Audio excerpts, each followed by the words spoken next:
Hey y'all, what's up? I got a question and I hope I end up on the wrong side of TikTok. I guess not really the wrong side, but a different side that's gonna give me the right answer. Asian Americans, why y'all don't like us for real? And no, it's not all of y'all, but it's a lot. You know, when they killed affirmative action, it was white Americans and Asian Americans on these apps celebrating and also complaining because they felt like there were too many African Americans getting into these Ivy League schools based off affirmative action when the majority minorities on these campuses be Asian and Asian Americans. Come on now. Let's not play. And then I just saw this video where the American Alliance for Equality, that is anti-affirmative action, make it make sense, which is composed of white Americans and Asian Americans, is now actively trying to sue private companies that support like black women in particular, which I find especially interesting, seeing as conservatives have historically fought for private companies to do what they want to do without government intervention or anybody telling them what to do with their money. And I could answer my own question with an analysis of the model minority complex and history tracking the relationships between Asian Americans and African Americans on the American history side. But I want to know, like, what goes on behind closed doors. Like, what did they tell y'all about us for y'all to dislike us so bad? We really be rocking with y'all, you know, complimenting you on your outfits, giving you props for your dance moves. I don't know, make sure the lights stay on at your mom and daddy laundromat, Chinese food shop, nail salon, if that's what your family on. I'm not saying that's all Asian people do, so don't get it twisted. I'm being for real. It's just a simple fact that they wouldn't let Asian Americans get business loans or properties in white neighborhoods and will only let y'all get business loans and properties in black neighborhoods, so we're y'all only patrons. So yes, I'd be grateful if an Asian or Asian American could stitch this and tell us what they be telling y'all at home that make y'all not like us so bad. Thanks! Hello guys, welcome back to the channel. Just hope that you're doing fine wherever you are today. As you know, this is your presenter Agent Stories and I'm hoping that you're super great. Now, in today's video, this is something which is so educative and I want us to talk about, right? Because for the longest time, people are having a different narrative in regards to black people. Because majority of people are coming to the United States who are non-white, like white and black. When they come to the United States, they tend to side with the white folks. And when they side with white folks, the part of the story that they get is a one-sided part of the story. And right, they walk around with these stereotypes. And you ask yourself, why are all these people saying these nasty things about black people? You are asking yourself why that is happening.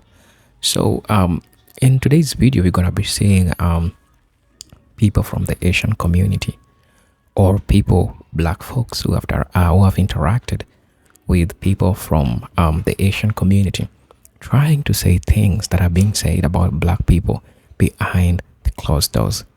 Because when a person talks about you while you're not there, trust me, what they're saying is something that they believe. It's something that is, that it's inside them. So I trust and believe what they say when I trust that that's how they feel about black people. That I don't believe what they say, but I trust that's how they feel. I want us to watch this video. It's an eye-opening video. And people who have interacted with the Asian community, they'll tell you that they are so obsessed with whiteness. And it is not like it is only the Asian community, because this has been happening with other communities, Latino community, some Africans also, some Chinese, like name it all, Indians, right? The side of the story that they get about black folks is not usually the truth. It is a story that is being told. Most of it is always a lie. So when you hear them try to talk about this, we have a Blasian girl who will also talk about this, and she gives his perspective that I believe it's important. I want us to watch this video. I'll be back and I'm going to be having a commentary at the end of it. I hope if you're watching this video for the first time, I'll ask you to subscribe, like, and share so that people like-minded like you can have this information. Let's watch. I'll be back.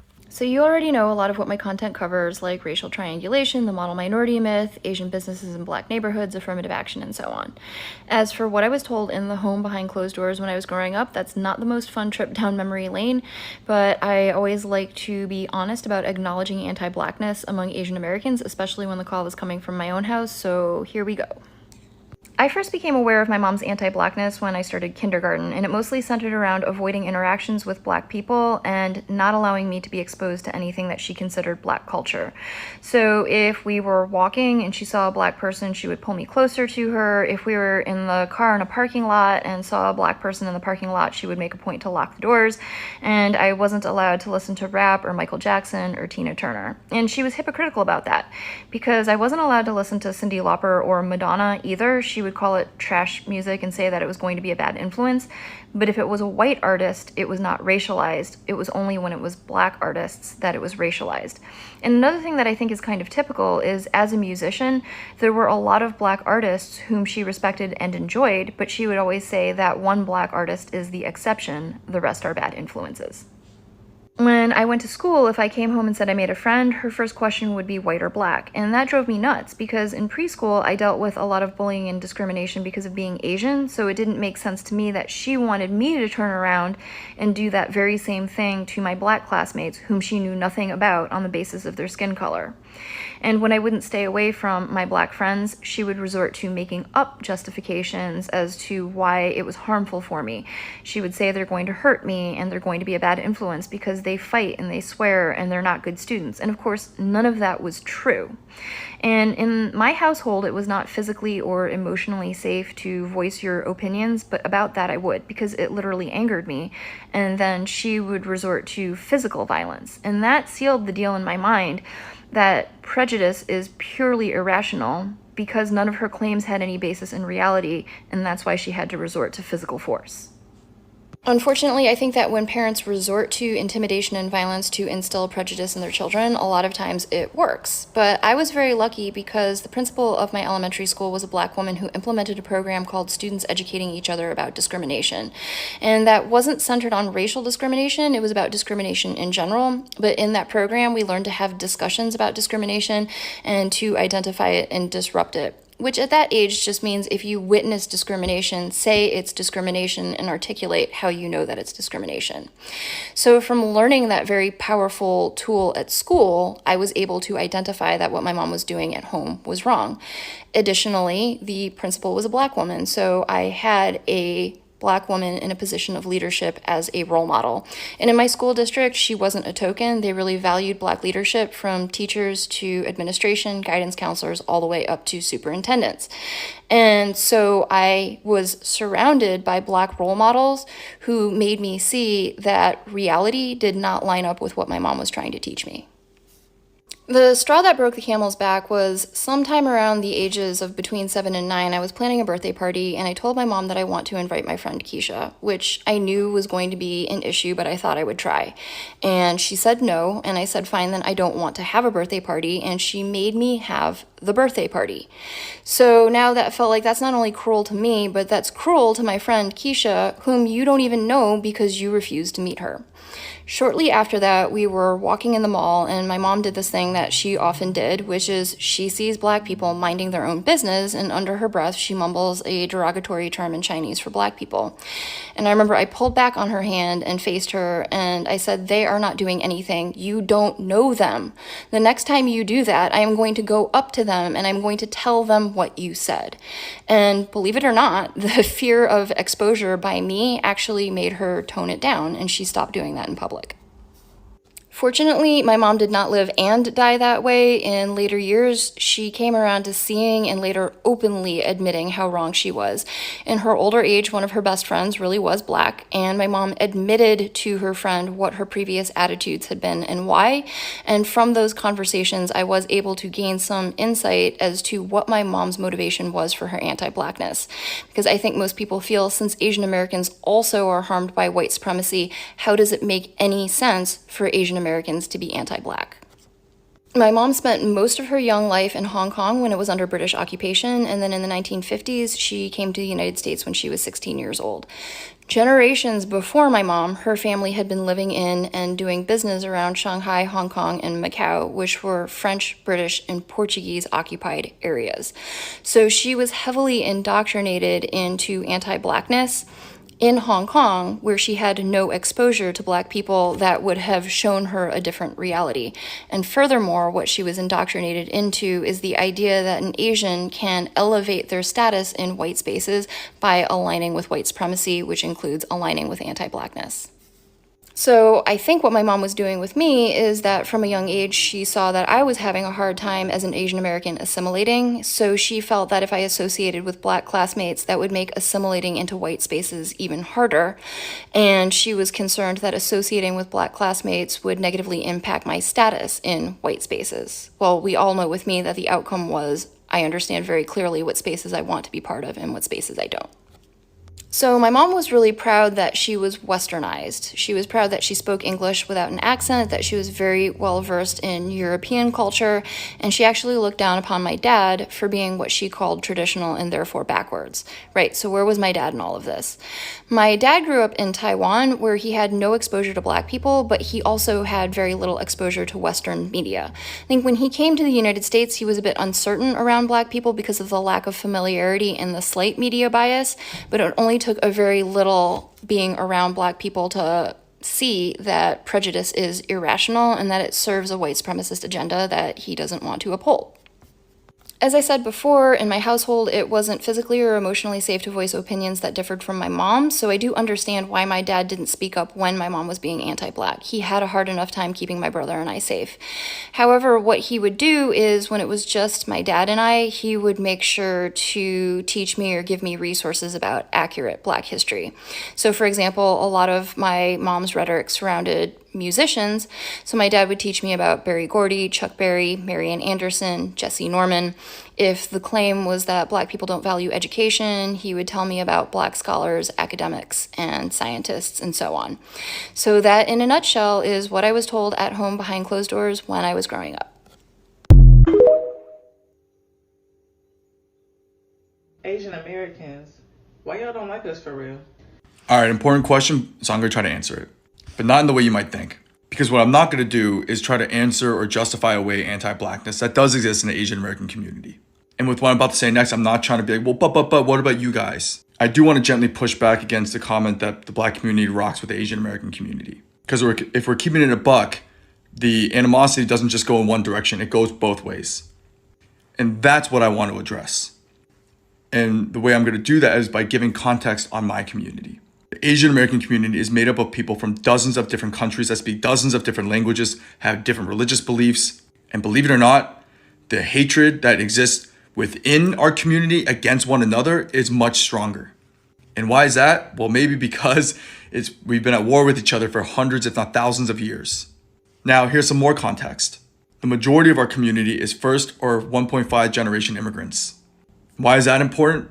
That means that English is not their first language. American culture is not what they understand, nor do they have a strong grasp or understanding of American history. Now, for many of us who were born here and grew up here, we know about systemic racism. We have seen and experienced firsthand how harmful racism is. And we're taught about the civil rights movement. Granted, it was a whitewashed version, and I didn't actually learn about Malcolm X, Stokely Carmichael, Yuri Kochiyama, Grace Lee Boggs until I actively sought out that information myself. But that being said, I want to talk about Yuri Kochiyama. A lot of people don't know how close Malcolm X and Yuri Kochiyama were. In fact, in Spike Lee's adaptation of Malcolm X's life, he actually excludes the fact that Malcolm died in Yuri Kochiyama's arms.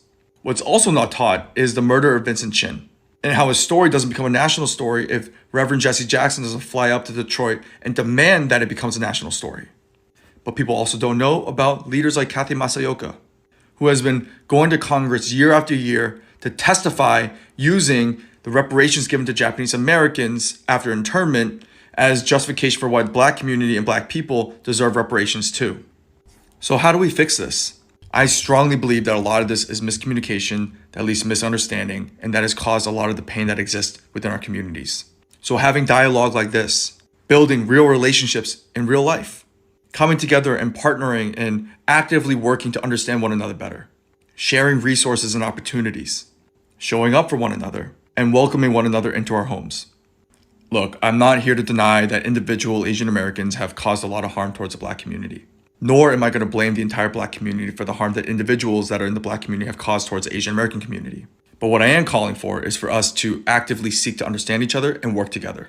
Because together we are so powerful, and there's so much love that already exists. I hope this helps. Asian Americans, why y'all don't like us for real? And no, it's not all of y'all.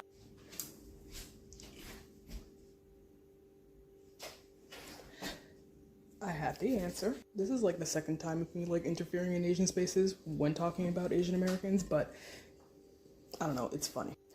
But I do have an answer to this because I have written 2 papers in relations to this, and I just finished my Asian Studies minor where we do talk about the intersectionalities of other Asian American people and the Black community. So let me answer it a little bit. And before you ask me of what I'm doing, I just did this entire dough of chocolate chip cookies. I have nothing else to do, so might as well do that. And to keep it brief and to keep it simple, before the whole like issue with the model minority myth, before the whole issue of affirmative action, before the LA riots even happened, I'm just going to give you a brief background of what it was like being Asian American within America in the most unbiased, nonpartisan way. And if other Asian Americans want to go ahead and bring more depth into this, I encourage it. But simply put, they were not technically illegal aliens, but they weren't technically citizens either. As in, they were trying to immigrate into the United States, and the first people that were doing it were Chinese Americans. But because there were such bills such as the Chinese Exclusion Act, where they could not have citizenship in the slightest, that's where things got a lot harder. In fact, a bill that I had to learn within my law and politics class was Ozawa versus the United States, in which a Japanese American was a citizen within the United States for 20 years. However, because the census, or at the very least, how to classify American citizens did not include Asian Americans, and Ozawa was like, hey, I'm not Black, but I'm also closer to white skin, so therefore I should have citizenship. But the United States was like, no, you're not, but we're not going to do anything about it, so there you go. And many other civil rights violations, including the lynching of Chinese Americans, yes, that happened, the Japanese internment camps, yes, that also happened, as well as other, I wouldn't say minor, but very isolated cases, such as the murder of Vincent Chin and the gentrification of the International Hotel in San Francisco, where a lot of Filipino Americans were stationed in, well, not stationed, but living in. However, because San Francisco was becoming more white, they were basically being displaced, as well as the colonization of the Philippines, but that's a whole other different story. But to answer your question, why do Asian Americans have such an anti-Black sentiment towards Black Americans, or just Black people in general? Are you going to believe in what I'm going to say here? I hope you are. Because we would like to pit our heads towards the model minority myth, in which Asian Americans were pretty much propagandized to say that, like, even though the US basically just pushed them down and kicked them at their absolute lowest, they are still better than African Americans, because you know what? You survived all of that. You worked hard on that, and you built a community and did all of this stuff in building the economy, even though we burnt down your towns as well as indirect white supremacy via colorism, as if you are familiar with Asian history, not just Asian American history, but Asian diaspora history, you would know that white skin equals nobility and dark skin equals you were the working class, you were in the fields. That's 2 of the main reasons. But another thing that a lot of people do not take notion to is the issue with identity versus proximity. Like I said, Asian Americans did not know where they belonged when it came to being white or being colored. They were just in this weird gray area. However, they wanted to get ahead in life. Asian Americans wanted to get ahead of life as much as white people were. So they were just like, look, I'm nearly the same color as you.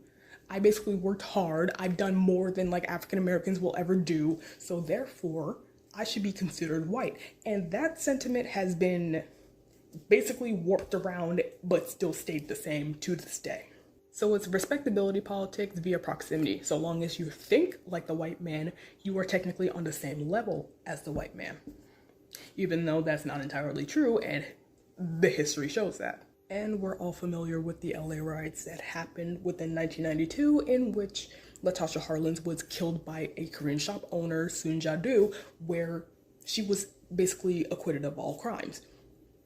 And it basically just burned the entire city down. And it wasn't just something that just happened out of nowhere. There was already racial tension between both Black Americans and just Korean Americans, if we're going to keep it at a narrow deficit. Because even though Black Americans and Korean Americans were locked in like that because, you know, racial redlining, Korean shop owners as well as beauty supply owners that were Korean owned were still very prejudiced towards Black Americans, even though where else could they go?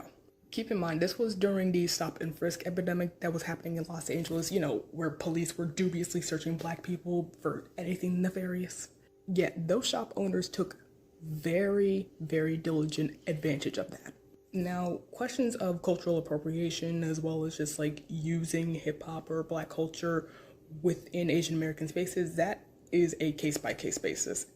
I did do the research on that, but it is just a long and treacherous process of describing it. That is not enough for like 10 minutes.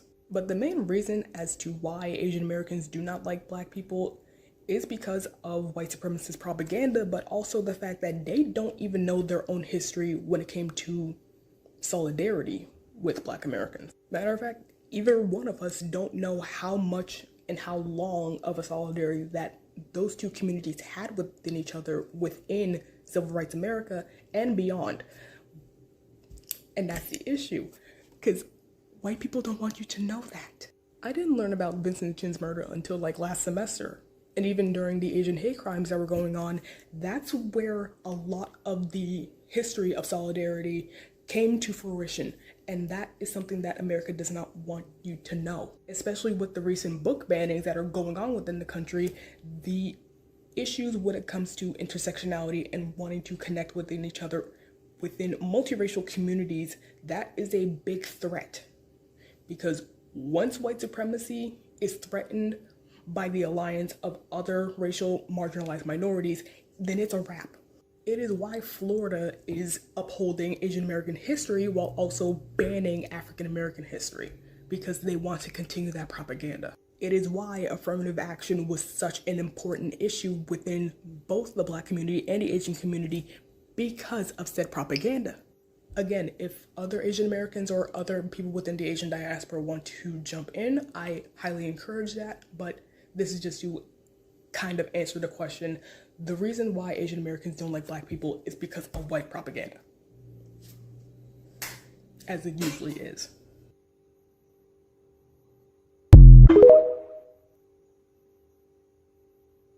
The fact that they wouldn't let Asian Americans get business loans or properties in white neighborhoods and will only let y'all get business. Okay, so I think a good lock and key to understand what's going on here is how anti-Semitism was created in feudal Europe. So basically, the ghetto was created for anti-Semitism, and not by like the H-man.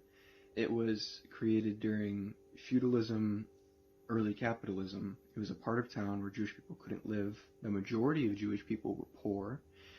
They weren't allowed to have jobs in the traditional guilds, and they also, like, because they were fleeing the countryside where they were met with pogroms, like ethnic cleansing of Jewish villages, they were stuck in this ghetto.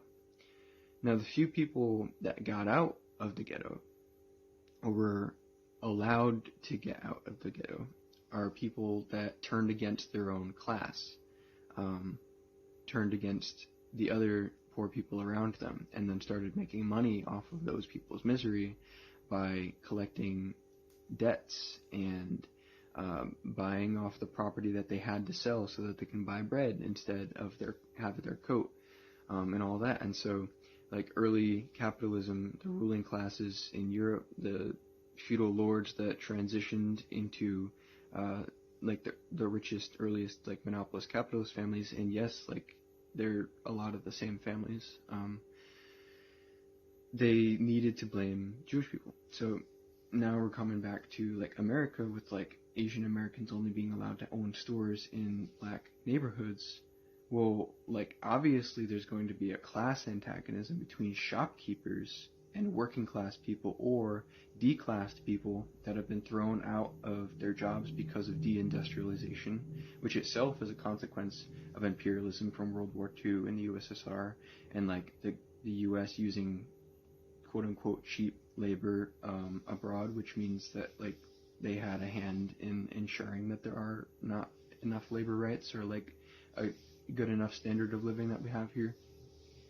And so when, like, they moved out all the factories, moved out all the jobs, black people who had predominantly been the working class in the US, like the factory workers, thrown out of work, mass incarceration complex starts up, and then the propaganda about the mass incarceration complex starts up, about, like, this image of black people as this, like, monolithic, like, thug thing, and, like, the whole, like, Reagan, like, super predator and all that. And so you're a shopkeeper, you're up above that class, and then you're taught that black people are in this situation by individual choices, and so they're undergoing the same propaganda that white people are undergoing. I want to know, like, what goes on behind closed doors. Like, what did they tell y'all about us for y'all to dislike us so bad? Hello.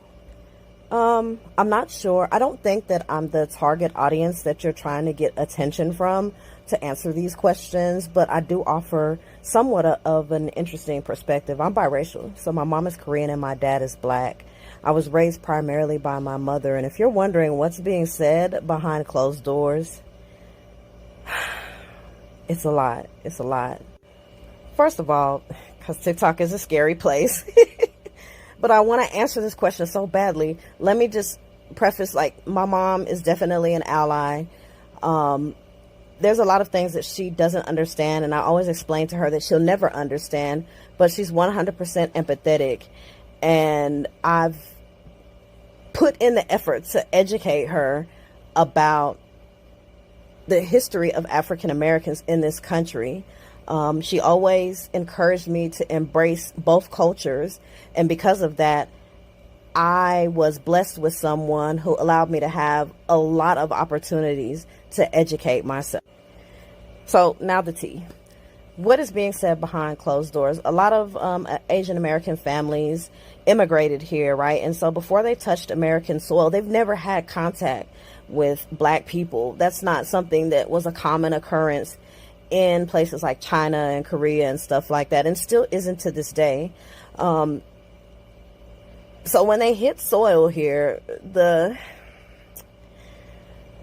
YT people are the ones who give them the information on what it's like to have relationships with African American people in this country, right? So they say things like they steal, be careful, they're dangerous, they could harm you, they're criminals, they make all these babies and stuff like that and don't take care of them. All the negative stereotypes that you see on television basically is what is broadcasted out to them, and they pass this idealism along from one family member to the next family member. So you can say that some of the negativity is driven by fear. All right, the second half of the tea is there is a lack of education in Asian culture, in the education system.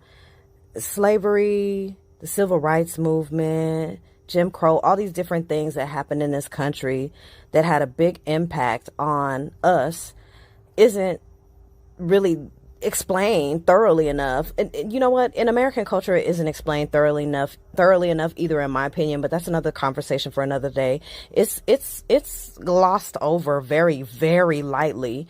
So the lack of knowledge means that there's a lack of understanding and empathy. And then a lot of Asian families are sold the American dream. If we come to this country and we work hard for everything, then we'll be successful, just like, I don't want to, just like them, just like the YT people.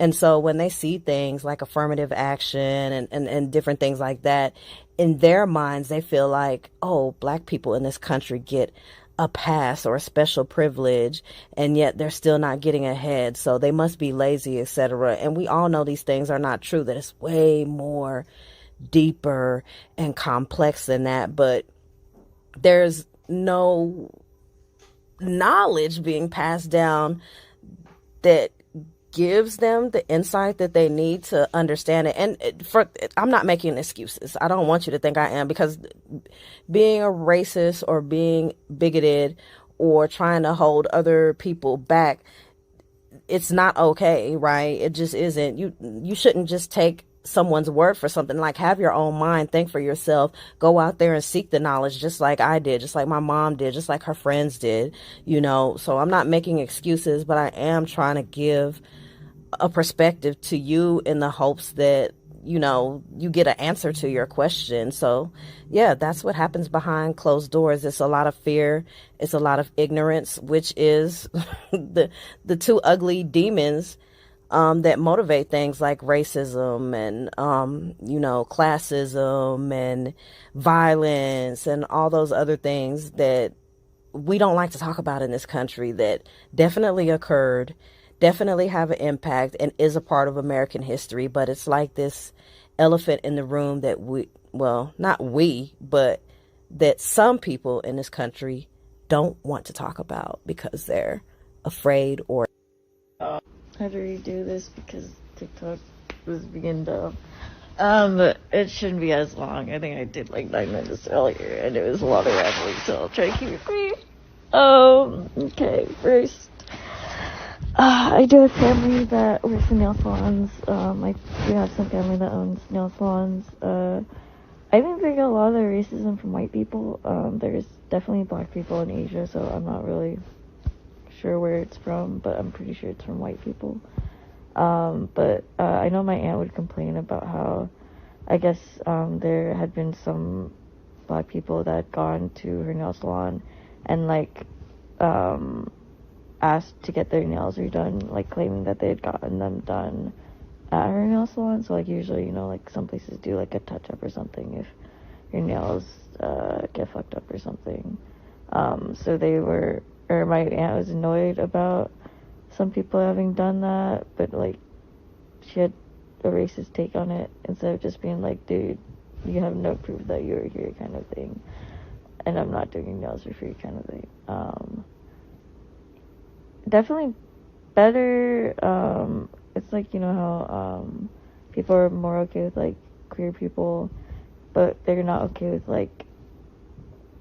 anyone in relation to them being queer, that kind of thing.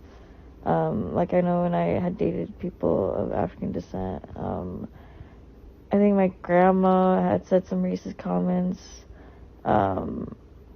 basically implying that there's something wrong with me for dating African American people. I had friends, Asian white friends that were oh, why are you dating this person? Because they were average looks wise, but not they were African American, so they were not meeting the white beauty standard. And so I was sort of my dude, I feel you're perpetuating white beauty standards, but whatever. Okay, what else? I'm trying to be faster. Family trauma. Obviously, you get the stereotypes of your parents wanting you to be financially stable, get into high-paying jobs, doctors, lawyers, stuff like that. And so, they're oh, you gotta go to, an Ivy League, go to Harvard, Stanford, whatever. And so, in the past, I was sort of iffy on affirmative action. I was my dude, I just want to go to Harvard or something. But obviously now I understand, the nuances and, who actually benefits the most from affirmative action. But, yeah, you get pushed so much by your parents that, oh, you have to go to an Ivy League, push for academics, stuff like that. And so, some people end up blaming affirmative action because they don't really understand all of it. And then their parents also blame it. So, like, it's a circle jerk of them just blaming black people for what white people are doing, I guess, or what white people are benefiting more from. And then there's also, what was I gonna fucking say? What was I gonna say? Oh yeah, there's like a side note for affirmative action. I guess to some Asian people, and I know to me when I was younger, it seemed that there was like tiers of Asian acceptance within affirmative action. Like it seemed that like certain Asian groups got in easier than other Asian groups. Obviously, it's all based on like stereotypes and stuff like that, but definitely to me it seemed unfair. I'm Chinese Vietnamese, by the way, so that probably provides some context. And so like, you know, like people around me are like, oh, what the fuck, like why am I not getting into these schools? There's a lot of like, I guess like privilege takes on it, a lot of elitism, a lot of entitlement, and so like some Asian people end up being very like on the wrong side about it, and they just don't understand it. I mean, I guess some people do, and there's still some, but I don't know, like I don't think a lot of them understand a lot of the context of it. And let's see what else.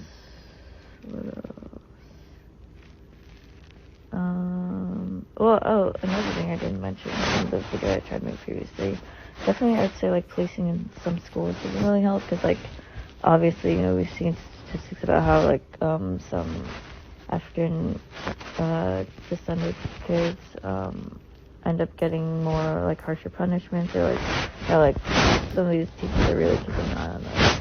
And so I think that also plays into the minority kind of thing, where Asian people are like, oh, you know, like I want to be white, and I want the privileges of being white, even though we'll never be white.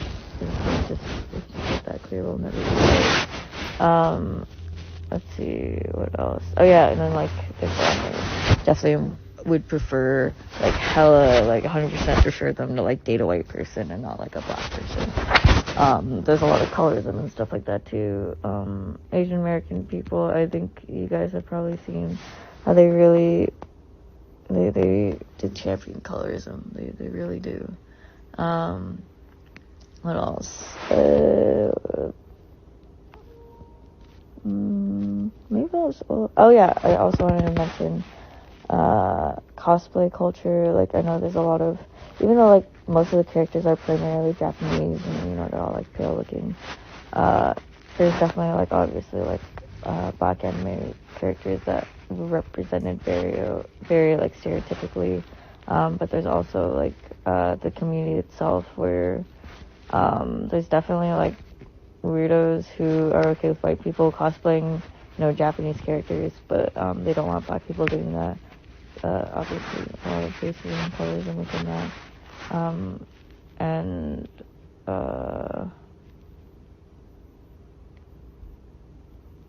Yeah, I'd say it'd be stuff like that. Like they don't, you know, they're co-opting a lot of white people stuff. They just want to be white.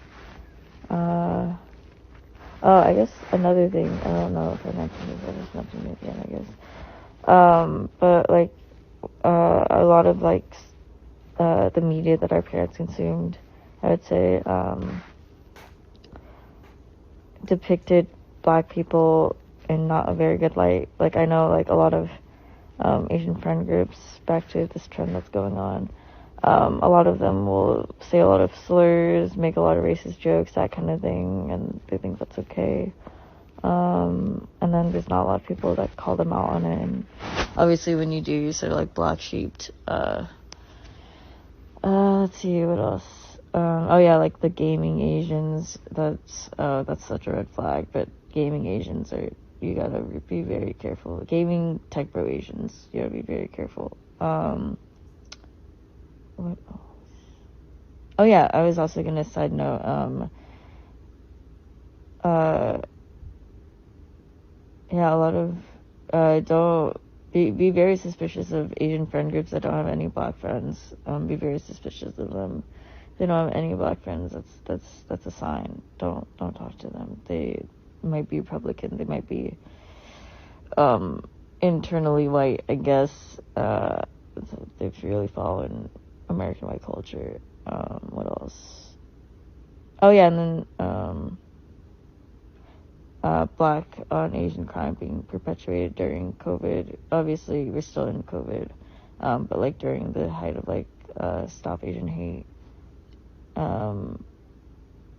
Yeah, like there's a lot of like media stuff surrounding like black on Asian crime. And yeah, I probably repeat some things. I don't want to go back. I'll put captions on. The captions are probably gonna be bad. I say my words a lot. I'll probably go off private for a second, just so people can hear my 2 cents, I guess. Yeah. Hello guys, welcome back to the channel. Now, I fail to understand why would you go, for example, in a place like United States, and the people who fought for the civil rights movement are the people who are making it possible for you to get into these places. Affirmative action has been benefiting the Asian community, right? Even more than black folks themselves. But these people are sabotaging this, and they are doing this, sabotaging it for themselves. They don't even care, right? So, I mean, I really feel bad as a person who have now looked into history and is seeing things that are going on. It really makes me question a lot of things. It makes me feel bad when you are getting to hear the story of a white person instead of hearing the story of a black person, that their ancestors made it possible for you to get inside the country like today. Most of the benefits that you're seeing, it is because of black folks.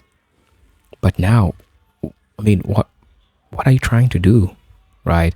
You not, in short, what you're trying to do, you're not thankful, you're not appreciative.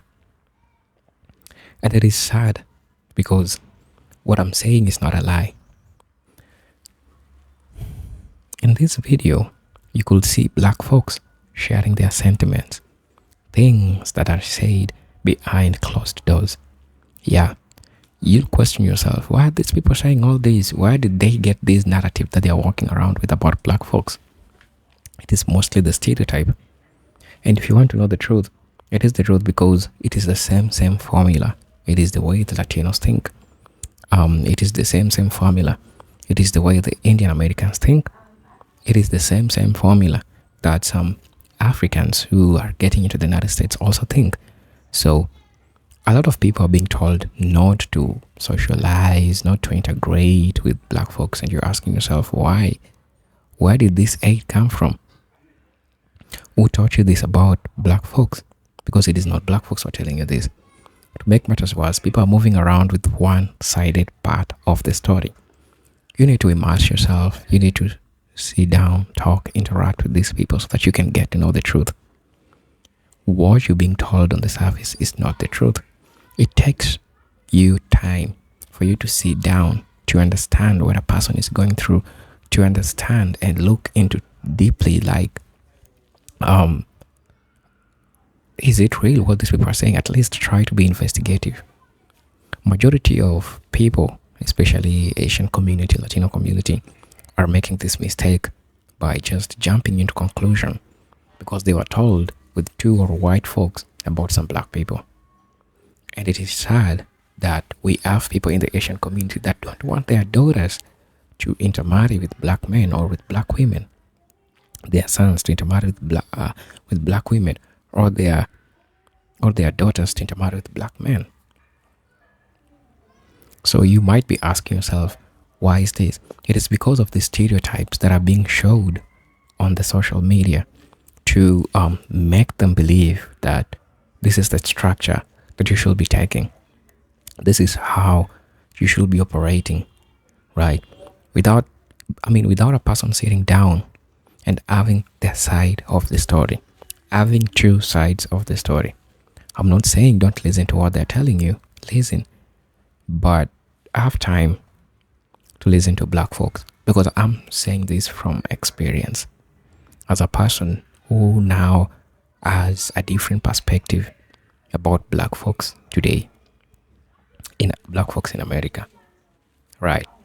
The way I used to think about them, it's different with how I think about them. Honestly, I'm a person who struggles with trusting people, especially trusting person from another country. But today, I have people that I call family who are in the United States.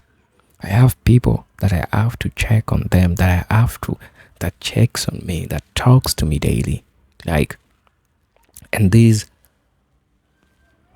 has showed me that there is so much lie that has been told. There is so much lie that has been sold. And I felt like a fool to believe in those stereotypes that I saw on the movie, that I heard people talk about. Of course, some of them are truth, but that's not the all of the story or the all of what you're being showed. Sorry about that. So I feel like it is always good to take your time to understand a person, because most of these people are working with narratives that are not true, are working with stereotypes that are not true. Once they work with these stereotypes that are not true, they are gonna be passing them to their family. Their family will pass them to other generation to come. The stereotype will keep on going. So I don't know how you feel about this video, but I'll definitely appreciate your opinion in how you feel, in what you feel about this. As you know, this is a presenter Generic Stories, and I'm hoping to see you in my next video. But until then, peace, love, and harmony. Salute.